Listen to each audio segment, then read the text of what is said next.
तो आखिर क्या ये वजूहात है कि पाकिस्तानी नेशन इस पर डायबिटीज की प्रेवलेंस बहुत ज्यादा है और बहुत यंग एज से जल्दी शुरू हो रही है। डायबिटीज एनसीडीज की अब बर्डन पाकिस्तान में इतना बढ़ गया कि इस वक्त डेथ्स, मौत, अमवात ज्यादा डायबिटीज हार्ट डिजीज से हो रही है, कैंसर से हो रही है कंपेयर टू इन्फेक्शंस। कि जिस वक्त माँ प्रेग्नेंट है और बेबी अंदर डेवलप हो रहा है, उस वक्त माँ की कंडीशन के हिसाब से बेबी की प्रोग्रामिंग हो रही है फॉर डायबिटीज। जो आवाम सुन रही है, ऑडियंस, ये सब 30 सेकंड में कैलकुलेट कर सकते हैं कि हमें डायबिटीज है कि नहीं।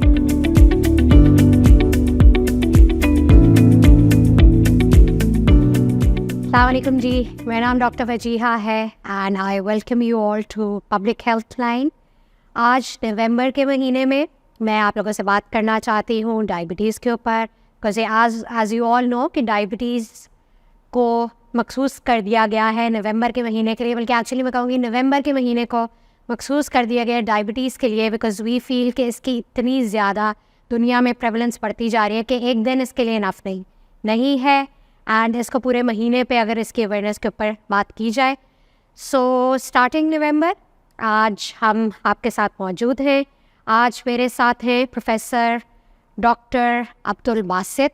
इतने अरसे से हम डायबिटीज़ की बात कर रहे हैं, अब इसकी अवेयरनेस के ऊपर भी बात कर रहे हैं। अब तो हम टीवी पे भी देखते हैं, रेडियो पे भी देखते हैं, प्रिंट मीडिया पे भी देखते हैं कि population is aware about diabetes, but prevalence हमारी बढ़ती ही जा रही है, रुक रही है नहीं।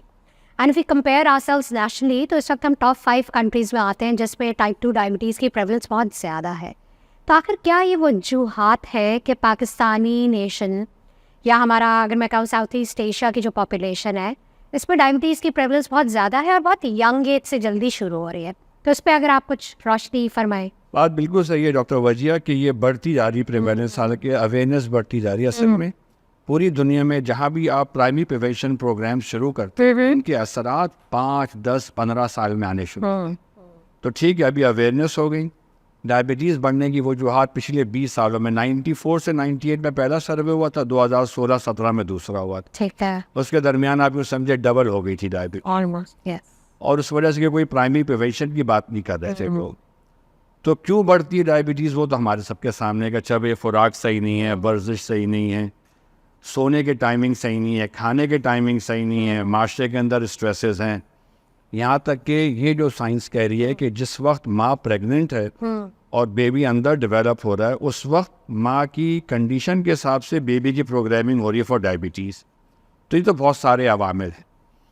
अब जब से ये अवेयरनेस क्रिएट हुई है, तो हम ये चाह रहे हैं कि पूरे पाकिस्तान में primary prevention programmes roll out हो, यानी अब लोगों को ये बताया जाए कि कैसे डायबिटीज़ की शरह को रोकना है। तो एक काम तो हम ये करने जा रहे हैं, इसलिए मिनिस्ट्री से ही बात हो गई कि आपको एक दोबारा सर्वे करना होगा कि 2016 और 17 और अब 8 साल गुजर जाने के बाद प्रिवेलेंस में कितना फ़र्क आया, शरह कितनी कम हुई है और बढ़ गई। अल्लाह करे कम हो गई, लेकिन अब कम करने की तरफ तवज्जो देनी चाहिए। इसी तरह हम प्रोविंशियल मिनिस्ट्रीज़ के साथ MOU साइन कर रहे हैं। सिंध के साथ भी साइन होने वाला है, पेशावर के साथ KP में साइन हो गया, बलूचिस्तान में ऑलमोस्ट डन है, पंजाब के अंदर मूव कर रहे हैं कि primary prevention programme government level पे रोल आउट हो। ये पाकिस्तान एंडोक्राइन सोसाइटी ने इनिशिएटिव लिया, हमने पूरा प्रोग्राम बना के दिया, तो इंशाल्लाह कुछ ना कुछ हो रहा है। कि वी एज अ पॉपुलेशन या वी एज जनरल पीपल, हम ऐसा क्या कर सकते हैं कि हम डायबिटीज़ की प्रिवेंशन की तरफ जाए, या if I ask in clinical terms, जो हमारे प्री डायबिटिक्स हैं, एक तो आप हमें एक्सप्लेन कर दे प्री डायबिटिक क्या होता है, डायबिटिक क्या होता है, और ये प्री डायबिटीज़ को हम कैसे रिवर्स कर सकते हैं एक पॉपुलेशन के लेवल के ऊपर। हम डायबिटीज़ एनसीडीज की अब बर्डन पाकिस्तान में इतना बढ़ गया कि इस वक्त डेथ्स, मौत, अमवात ज़्यादा डायबिटीज़ हार्ट डिजीज से हो रही है, कैंसर से हो रही है कंपेयर टू इन्फेक्शंस। तो इसकी तरफ भी तवज्जो दी। बाकी आपकी बात बिल्कुल सही है, ये मैं तकरीबन 20-25 साल से कह रहा हूँ, बल्कि जब यूके आया था मैंने कहा था, उस वक्त तो पाकिस्तान में 70 लाख की फिगर थी डायबिटीज़ की, अब 3 करोड़ 30 लाख। उस वक्त मैंने कहा था कि एक मुल्क का हेल्थ सिस्टम 70 लाख मरीजों को नहीं देख सकता अनलेस क्या प्राइमरी केयर पे मोहल्ले के GP को ट्रेन करें। अब ये ट्रेनिंग प्रोग्राम्स रोल आउट हो रहे हैं, हम इसमें भी जा रहे हैं कि हम रोल मॉडल क्लिनिक्स बनाएं जहां जनरल प्रैक्टिशनर को डायबिटीज़ प्रॉपर SOPs के साथ देखना आती है। अब अगली बात जो आपने कही कि अल्लाह करे जो 3 करोड़ 30 लाख को तो चलो हो गई ना, इनको तो कॉम्प्लिकेशन से बचाना है।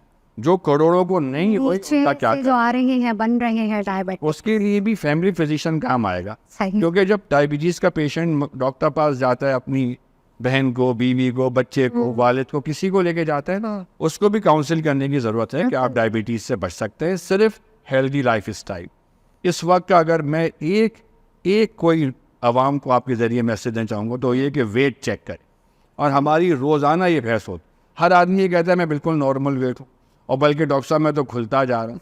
तो हमारा कहना ये, आपको पता होना चाहिए आपका BMI 23 से नीचे होना चाहिए, बॉडी मास इंडेक्स।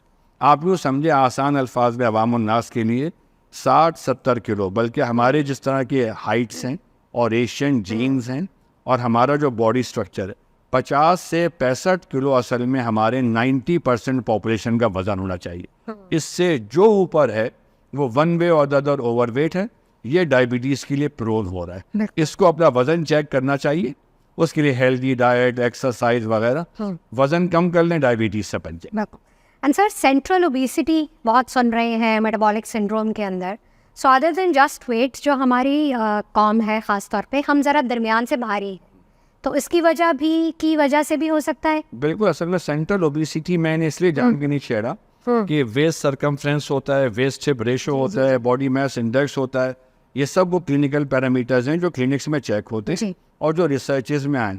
मगर आवाम के लिए अगर सिंपल तरीन मैसेज होगा बस वो ये, और आप सही कह रही, बाज़ मरतबा लोग कहते हैं जी हमारा वज़न तो बिल्कुल ठीक है लेकिन फिर भी डायबिटीज़ हो गई, तो उसके अंदर रिस्क फैक्टर होता है तोन की गोलाई का। और हमने एक रैपिड स्कोर बनाया है, ठीक, ये 12 साल की स्टडीज़ के बाद बनाया है। 30 सेकंड में आप, मैं, जो आवाम सुन रही है, ऑडियंस, ये सब 30 सेकंड में कैलकुलेट कर सकते हैं कि हमें डायबिटीज़ है कि नहीं। मसलन अगर उम्र 40 साल से कम है तो 0 लिख लीजिए, तो 0।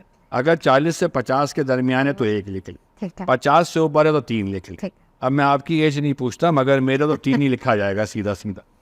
फैमिली में डायबिटीज़ नहीं, अम्मी अब्बू बहन भाई किसी को भी नहीं, तो 0 लिखी। लेकिन फैमिली में अम्मी अब्बू बहन भाई या बच्चों में से किसी एक को भी डायबिटीज़ है या कई लोगों को, तो 1 लिख लीजिए। तो ये फैमिली हिस्ट्री का नंबर। लेकिन फैमिली में वाइफ शामिल नहीं होंगी क्योंकि वो आउट ऑफ ब्लड है, सो सिर्फ ब्लड वाली फैमिली चाहिए। पर हाँ, यूँ कह दें कि इस फैमिली हिस्ट्री में वाइफ शामिल नहीं होगी, वरना जो वाइफ से वो कहेंगे कैसा मैसेज दिया है। तो फैमिली के अंदर जैसे आपने कहा ब्लड रिलेशन। तीसरा सवाल है जो आपने कहा सेंट्रल ओबेसिटी। तो मर्द हजरात हैं, अगर इनकी पेट की गोलाई की पैमाइश 35.5 इंच से कम है तो 0 लिखें, अगर इससे ऊपर है तो 2 लिखें। और लेडीज में 31.5 इंच से कम है तो 0 लिखें, इससे ज्यादा तो 2 लिखें। अब ये 3 सवाल हो गए। अगर किसी का स्कोर 4 आ रहा या 4 से ज्यादा आ रहा तो वो फौरन डॉक्टर को कंसल्ट करे, इसको डायबिटीज हो गई है, ये होने वाली है, एहतियाती तदाबीर शुरू कर। जबरदस्त सर, ये तो बहुत आसान सी चीज है, सिर्फ 3 चीजें देखनी है, उम्र, blood relations and waist circumference. ये 12 साल अगर हम, ये बहुत आपने सर पता की बात बताई है, आपको ना HbA1c की ज़रूरत है, ना आपको ब्लड फास्टिंग ग्लूकोज इसकी ज़रूरत है। सो हमारी जितनी ऑडियंसेस देख रही है, ये रैपिड स्कोर तो अभी आप लोग अपना करें। जिससा भी प्रोफेसर बासत ने हमें बताया, अगर 4 से ऊपर है तो आप जाके अपने मौलिद से रुजू करें, या अगर आपका बहुत दिन से आ रहा है तो आप अपना HbA1c जाके या ब्लड टेस्ट जाके करा सकते हैं। आइडियली फास्टिंग ग्लूकोज रेकमेंड करते हैं, वो करा लें। ठीक सर, अगर एक टेस्ट अगर हमने कराना हो between fasting glucose, random glucose और HbA1c जनरल पॉपुलेशन के लिए, तो क्या कराना होगा? जैसे सपोज ये निकल आया है, कोई हाई रिस्क है, किसी का रिस्क जैसे सपोज 6 आ रहा है, 5 या 6 आ रहा है, तो उनको सबसे पहला टेस्ट क्या कराना चाहिए कि वो टेस्ट लेके मॉलेज के पास चले जाए? बिल्कुल वाज़ेह जवाब है, सिर्फ फास्टिंग कराइए, सिर्फ फास्टिंग ब्लड ग्लूकोज कराइए। HbA1c अभी तक हमारे मुल्क में लैब्स की ओवरऑल स्टैंडर्डाइजेशन की वजह से कि वो नहीं है, तो HbA1c भी स्टैंडर्डाइज नहीं है। पहली बात, 16% हमारी कौम एनीमिक है। एनीमिया में ये हीमोग्लोबिन डिपेंडेंट होता है, बड़ी पते की बात है, इसलिए फास्टिंग ग्लूकोज करा लीजिए। अब लोग कहते हैं जी 12 घंटे की फास्टिंग हो, 14 घंटे की हो, किस, हम ये कह रहे हैं लाइफ को सिंपल बनाए, जिंदगी अजीरन न बनाए। सो देखिए, 2 very important take away messages for the audiences in this, कि एक तो आप अपना रैपिड स्कोर फॉरन कराएं, 4 से ऊपर है तो आप या तो अपने मॉलेज के पास जाए, या जैसा अभी हमें प्रोफेसर साहब ने बताया है कि आप अपना फास्टिंग ब्लड ग्लूकोज कराएं, ज़्यादा मुश्किलात में नहीं पड़े, 8 घंटे की fasting is enough. Now sir, coming back to a couple of questions, I want to touch upon a few areas कि एक तो आप मुझे बताएं कि डायबिटीज़ इन प्रेगनेंसी, इसके ऊपर थोड़ा सा आप हाईलाइट अगर हमें कर दें, क्योंकि 50% हमारी कौम इस खवातीन, एंड अक्सर ही हमारे यहाँ at any point in time 10 million खवातीन प्रेग्नेंट होती ही हैं at any point in time. तो इस पे आप मुझे बताएं कि जेस्टेशनल डायबिटीज़ या डायबिटीज़ इन प्रेगनेंसी किसका फ़र्क होती है, क्या ये रिवर्ट हो सकती है यानी वापस जा सकती है, और क्या जो हमारी सब्सिक्वेंट प्रेगनेंसीज है उस पर भी ये होता है। और एक last question on this also कि जिसको शुगर हुई है ड्यूरिंग प्रेगनेंसी, क्या वो बाद में आफ्टर प्रेगनेंसी ज़्यादा रिस्क पे है कि नहीं है फॉर डेवलपिंग डायबिटीज़? बहुत अच्छा सवाल है। और जी, ये हमारे यहाँ असल में जेस्टेशनल डायबिटीज़ पे जितना काम होना चाहिए था, सच बात है, हम सोसाइटियों को करना चाहिए था, हम भी नहीं कर पाए, ये कहना चाहिए। और ये बहुत बड़ा मसला है, और इसको स्क्रीनिंग हमारी चाहत है कि यूनिवर्सल स्क्रीनिंग होनी चाहिए। बराबर के ममालिक में 100% प्रेग्नेंट औरतों को टेस्ट भी होता है, और 100% डिलीवरीज अब हॉस्पिटल सेटिंग्स में होती हैं या क्लिनिकल सेटिंग में। अभी कल की एक मीटिंग में बात हुई थी, हमारे यहाँ अभी तक मैटरनल मोर्टेलिटी रेट हाई है, माँ की मौत, बच्चे की मौत, बच्चा के ज़माने के अंदर। पाकिस्तान इस वक्त unfortunately one of the highest है दुनिया में इन अमवात। इनसे बचाया जा सकता है, तो उसके अंदर एक तो ये कि सबकी यूनिवर्सल स्क्रीनिंग हो जेस्टेशनल डायबिटीज़ के लिए। कब स्क्रीनिंग हो, तो किताबें भी ये कहती हैं, दुनिया बाहर की कहती है 28वें हफ्ते में हो। हमारा कहना ये, आप इसको जल्दी करें स्क्रीन, जब आ जाए मरीज़ जब कर लें। उसकी वजह ये बुकिंग पे कर लें। क्यों? हमारे यहाँ आपको 25 से 30% तो ख़वातीन वो निकल आएंगी जिनको पहले से ही अनडायग्नोज डायबिटीज़ थी, प्रेगनेंसी का तो अभी काम ही नहीं शुरू, उससे पहले ही उससे वो पहले pregnant तो हो। स्क्रीन हो जाए। बिल्कुल सही। तो दूसरा ये कि जैसे आपने कहा क्या ये वापस हो जाती है, तो डिलीवरी के बाद हॉलैंड की स्टडी है, उनकी 98% प्रेग्नेंट लेडीज़ की डायबिटीज़ वापस हो जाती है, 2 को रहती है। पाकिस्तान और एशियन स्टडीज़ है 50, 70, 80% लोग औरतों को ये डायबिटीज़ रहती है, जाती नहीं। तो ये समझने की बात। तीसरी बात, ये जो आम मशहूर बेबी शुगर है, डिलीवरी हुई ख़त्म हो गई, नहीं, ऐसा नहीं है। अगर ख़त्म भी होती है, ये साल 2 साल ख़त्म होगी। आपको इस प्रेग्नेंट औरत को प्रेगनेंसी के दौरान इतनी अच्छी तरह काउंसिल करना चाहिए कि भाई तुम प्रेगनेंसी डिलीवरी के बाद वेट रिड्यूस करना, लाइफ स्टाइल चेंज करना। हमने वो भी पेशेंट्स देखे हैं जिन्होंने फिर सब्सिक्वेंट प्रेगनेंसीज़ में जेस्टेशनल नहीं हुई क्योंकि उन्होंने अपना वज़न कम कर लिया, और ऐसे भी देखें जो बेचारे चले जाते हैं घरों पे, फॉलोअप नहीं होता, फिर प्रेगनेंसी के साथ या डायबिटीज़ के साथ दोबारा आते हैं। तो ये बहुत इंपॉर्टेंट इशू है, इस पे बाकायदा एक और सेशन हो सकता है जेस्टेशनल डायबिटीज़ पे। अभी पाकिस्तान एंडोक्राइन सोसाइटी ने एक अच्छा गाइडलाइंस लिखी हैं। हमारे professor Noorjahan Samad was the first to start working on gestational diabetes good 25-28 years ago. उसके बाद से थोड़ा थोड़ा काम हो रहा है। अब एक गाइडलाइंस आई हैं हाइपरग्लाइसीमिया प्रेगनेंसी में। प्रोफेसर शबीनाज मसूद ने एक बुक लिखी है हाइपरग्लाइसीमिया प्रेगनेंसी, वो भी वर्थ रीडिंग है, एटलीस्ट जो लोग पढ़ सकते हैं तो ये किताबें हैं, इनको पढ़ें। सर, एक वन लास्ट क्वेश्चन, हमारे यहाँ डायबिटीज़ टाइप 2 बहुत यंग एज में होनी शुरू हो गई है, इस हद तक कि अब टाइप 1 और टाइप 2 में डिफ्रेंशिएशन जब तक कि अनलेस इट्स एन एक्सपर्ट बहुत मुश्किल हो रही है। Why is that so and how can we prevent that? ये टाइप 2 डायबिटीज़ हमारे यहाँ यंग एज में होनी थी, हम लोगों ने तदारुफी के इंतजामात नहीं। देखें, जब 60 के अंदर बाबा को हुई ना, उसको पता होना चाहिए था कि मेरे बेटे को 40 में होगी, और 40 और 35 वाले को पता होना चाहिए था कि मेरे बच्चे को 18-19 में होगी। एवोल्यूशन। हाँ, और ये एवोल्यूशन भी है। हमने बलूचिस्तान में 16 गोट जाके स्क्रीन किए from the age of 15 to 25, और 2 दफ़ा गए, 2002 में गए, 2010 में गए, और हमने दिखाया कि इन 8-10 सालों में जो गोटों की पॉपुलेशन स्टैटिक है उसके अंदर ओबेसिटी 3 गुना हो गई, family of history of diabetes बढ़ गई, उसमें स्मोकिंग हैबिट्स बढ़ गए। तो जब ये सारे रिस्क फैक्टर्स हैं तो डायबिटीज़ तो बढ़नी ही थी। अब सवाल रह गया कि अब क्या कर सकते हैं।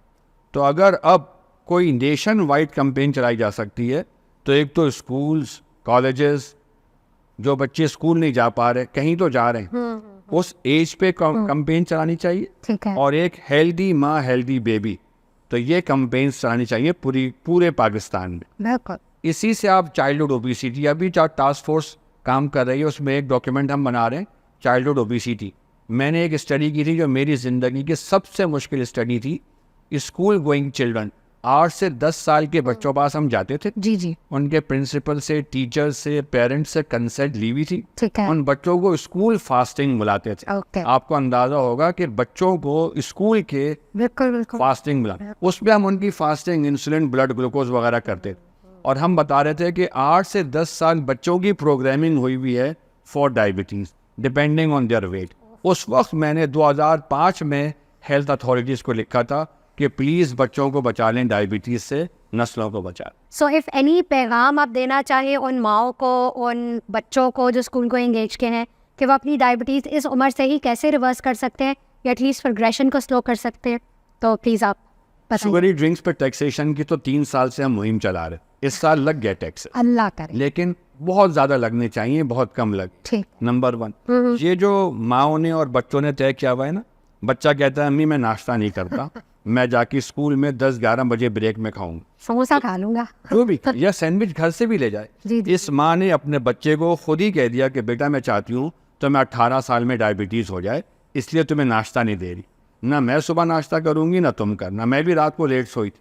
सबसे पहले पूरी कौम को नाश्ते का टाइम सुबह 6 से 8 करना होगा, विच इज़ ब्रेकफास्ट टाइम। बिल्कुल, अल्लाह मियाँ ने जिस डिनर तरीके से टाइम, बनाया है, बिल्कुल, वो dinner time shall be 6 to 8 PM, regardless कि आप बाजार कब बंद करें, लोग कामों से कब आएँ, शादियां कब करें, डिनर टाइम है 6 to 8। पहला मैसेज अम्माओं को ये। ठीक है। दूसरा, स्कूल्स के अंदर वेंडर्स और वेंडर्स ड्रिवन जो कुछ मिल रहा है, इसके लिए चेक्स लगाने चाहिए। इसमें गवर्नमेंट को हेल्प करनी चाहिए, डिपार्टमेंट ऑफ एजुकेशन, फाइनेंस।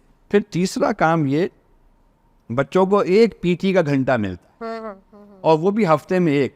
हम कह रहे हैं बाबा हर बच्चे को हर दिन पढ़ाई के दौरान खेलने का वक्त देना, एक्सरसाइज का वक्त देना, ये मैंडेटरी है। अब तो स्कूल्स बने घर घर में, वो कहाँ खिलाएंगे? तो ये एक जगह बड़ी मीटिंग हो रही थी, एक ने कहा कि स्कूल्स जब तक बड़े ना हो, ग्राउंड्स के साथ जब तक न बनने दे। दूसरे ने कहा बाबा जो स्कूल चल रहे हैं ये भी बंद हो जाएंगे। अब मैं ये नहीं कहता किस तरह PT का, वो जिम बनाएं, पब्लिक प्लेसेस पे जिम बनाएं, स्कूल्स में, कॉलेजेस में, यूनिवर्सिटीज़ में। इसकी भी बच्चों को मार्क्स मिले कि जो इतने घंटे करेगा एक्सरसाइज, या इस तरह करेगा स्ट्रेनर्स, या इस तरह का लाइफ स्टाइल इख्तियार करेगा, उसको नंबर मिलेंगे। This is how parents can save their children, teachers can save their generation, we can have a healthier nation then 10 years down the line. So beautiful messages doctor Basit, बहुत बहुत शुक्रिया आपका आने का। थैंक यू शुक्रिया। So much कि आज हमने प्राइमरी प्रिवेंशन पे जो बात की है, दिस हिट्स होम। ये हर किसी के घर की चीज़ है। आई एम श्योर इस वक्त आप में से भी जितने लोग देख रहे हैं, हम कम से कम अपने इर्द गिर्द 2 से 3 डायबिटिक्स या प्री डायबिटिक्स को तो जानते ही होंगे।